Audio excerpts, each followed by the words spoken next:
Welcome to another edition of the Fans Week podcast. Also on medium waves 1,575 kilohertz. I'm Jessica Carter Wilson. France sends carrier to Red Sea. Vows to fight only after the fight ends. By Jessica Carter Wilson. Fansweek.org. Rome, May 15th, 2026. Today's news. The French aircraft carrier Charles de Gaulle transited the Suez Canal on May 6th, stopped for a brief refuel in Djibouti, and is now operating in the Red Sea under a neutral defensive mission that the French government says respects international law. France has mastered the art of debuting a warship on the world stage, while simultaneously signing a peace treaty with the concept of non-intervention, declaring that the carrier will only act when the war is already over and the Strait of Hormuz is nice and quiet. Strategic stalling in the Red Sea.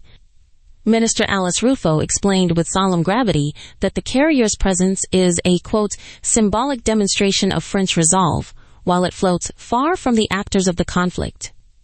In other words, France is ready to intervene quickly, as soon as there is no need to intervene.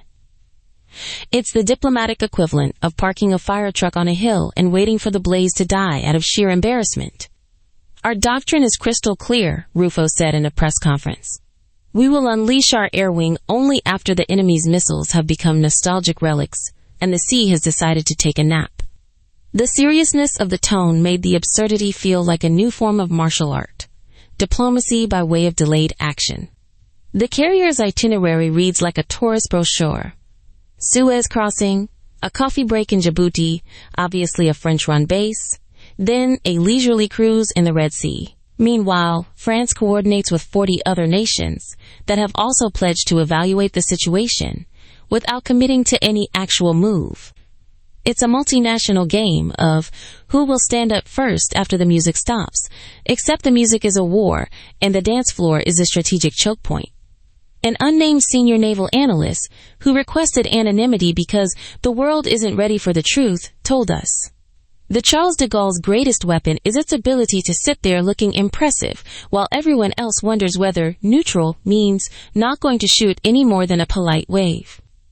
The analyst's confidence suggests that the carrier's most lethal payload might be an Alsday endless stream of press releases, French courage or French comedy. One observer likened the maneuver to announcing you've called the fire brigade while the house is still ablaze, but insisting the brigade will only arrive once the flames decide to extinguish themselves.